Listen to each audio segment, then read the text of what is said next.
देशपांडे काका बहुतेक माझ्या जन्माच्या आधीपासून अपार्टमेंटमध्ये राहत असावेत.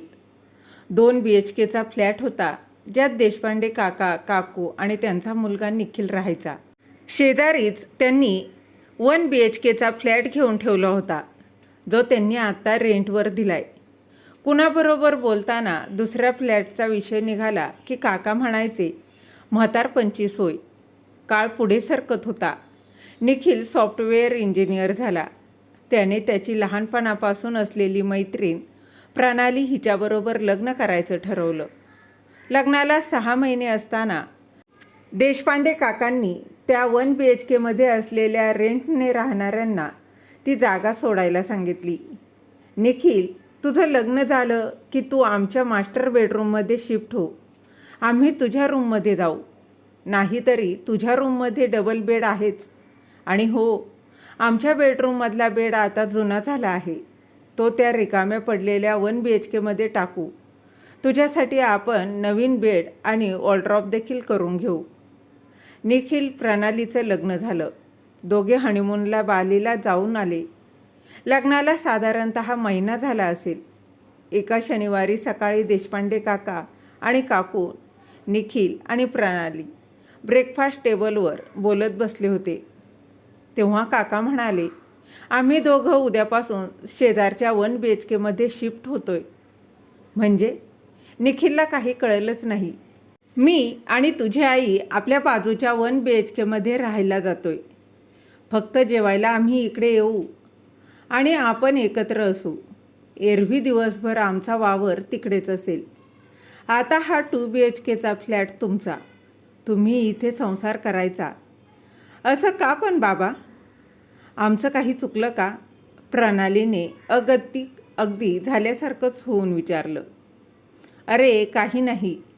आम्ही काही तुमच्यावर रागवलेलं वगैरे नाही. बिलकुल नाही. पण तुम्हाला प्रायव्हसी मिळावी, तुमचा संसार तुम्हाला एन्जॉय करता यावा म्हणून हा निर्णय आम्ही घेतला आहे. पण बाबा, अशाने लोक म्हणतील की मी सासू सासऱ्यांना वेगळं केलं. प्रणाली अगदी रडकुडीला आली आणि नंतर रडायला लागली. काही काळजी करू नकोस बाळा. आपण दोन्ही वेळा जेवायला एकत्रच आहोत. आपली स्वयंपाकघरे थोडीच वेगळी आहेत. चूल एकच आणि राहायच्या जागा फक्त वेगळ्या. बरं, सोडून तोडून कुठे जातोय? आपल्याच फ्लॅटमध्ये शिफ्ट होतोय ना? सगळेच जण शांत होते. देशपांडे काकांचं बोलायला लागले आणि आम्ही तुम्हाला नवीन आयुष्य सुरू करण्याचं स्वातंत्र्य देत आहोत. तुमच्यावर लक्ष ठेवायला, तुमचं काही चुकलं तर सांगायला आम्ही शेजारीच आहोत की. एक्स्ट्राची शेगडी, सिलेंडर, चहाचा आणि इतर जरुरी सामान आणि आमचे कपडे, ते घेऊन देशपांडे काका काकू शिफ्ट झाले. रविवारी सकाळी 6:30 वाजता देशपांडे काकांनी काकूंना चहा आणून दिला. लागली का नाही नवीन जागेत झोप? काकांच्या या वाक्यावर दोघेही अगदी खळखळून हसले. थोडा वेळ चहा घेण्यात ते शांततेला गेले आणि देशपांडे काका, आपण वेगळं राहायला पाहिजे होतं का? काकूंनी विचारलं. देशपांडे काका बोलायला लागले. कसं आहे, मी 58 वर्षाचा आणि तुम्ही 55. 2 वर्षात मी आणि 5 वर्षांनी तुम्ही नोकरीतून निवृत्त होणार. खरं म्हणजे आपल्याकडे ह्या वयात वानप्रस्थाश्रम सांगितला आहे. पण आत्ताच्या काळात प्रत्यक्ष असं कुठेतरी जाऊन राहणं शक्य नाही. म्हणून आता आपलं गांभीर्य ते ओळखून आपण अलिप्त राहणं तेच योग्य नाही का? एकत्र राहिलो असतो तर रोज समोरासमोर बघून काहीतरी सल्ले द्यायला मोह झाला असता. म्हणून आपण वेगळे आहोत. नोकरीच्या निवृत्तीबरोबर भावनिक निवृत्ती पण घ्यायला हवी मॅडम. भावनिक निवृत्ती म्हणजे भावनाहीन होणं नाही, तर आता अनेक गोष्टीतून भावनिक गुंतवणूक सोडवली पाहिजे ना.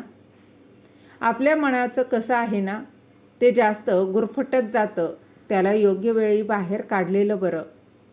दुसरं म्हणजे आजकालच्या मुलामुलींची जगण्याची पद्धत आणि आपली पद्धत ह्यात जमीन आसमानाचा फरक आहे. त्यांचं ते स्वच्छंदी आणि काहीसं बेफिकीर जीवन आपल्याला आवडलं नसतं. कदाचित पाहावलंही नसतं. मुलंसुद्धा मुक्तपणे त्यांच्या इच्छेनुसार वागायला आपल्यासमोर कुचंबित असती. हे बघ, समजा त्यांना त्यांच्या मित्रमैत्रिणींना बोलावून घरी पार्टी करायची असेल तर त्यांना प्रत्येक वेळी आपली संमती विचारावी लागली असती. शिवाय येणारे तरुण लोक घरात आपण आहोत म्हटल्यावर थोडे संकोचणार, थोडे दबूनच राहणार. अहो, त्यांच्यातल्या त्या जोक्सना देखील ते मनमोकळेपणाने मोठ्याने हसू देखील शकणार नाहीत. कशाला ऑकवर्ड करायचं त्यांना. जनरेशन गॅप आपण आपल्या परीनं सांभाळू. मुलं आपलं बघून शिकतील आणि जरा राहू दे एकटं त्यांना. येणाऱ्या डे टू डे सेकंदाचा अडचणींचा सामना करू दे की त्यांना. त्यांच्या वाटा त्यांना शोधू दे की. प्रत्येक वेळी आपण काय वाट दाखवायची त्यांना आणि मग असे वागलो तर त्यांना त्यांचा अनुभव कसा मिळणार. हे बघा, आपण आपल्या निखिलवर चांगले संस्कार केले आहेत, तसेच प्रणालीवर पण चांगले झाले असतीलच की.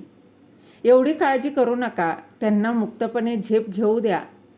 फार तर काय होईल, चुकतील, धडपडतील, मग त्यावेळी आपण आहोत की सांभाळायला. 28-30 वर्षाचे आहेत. मॅच्युरिटी नक्की आहे आणि कमी असेल तर येईल. शेवटी लग्न केले त्यांनी. त्यांनाच सगळं हँडल करता आलं पाहिजे ना. परत एक शांतता पसरली. मॅडम, आणखीन एक चहा घेणार का? देशपांडे काकांनी परत दुसरा चहा करून आणला. आणि मला सांगा सासूबाई, सुनबाईंना त्यांच्या माहेरची आठवण येणार.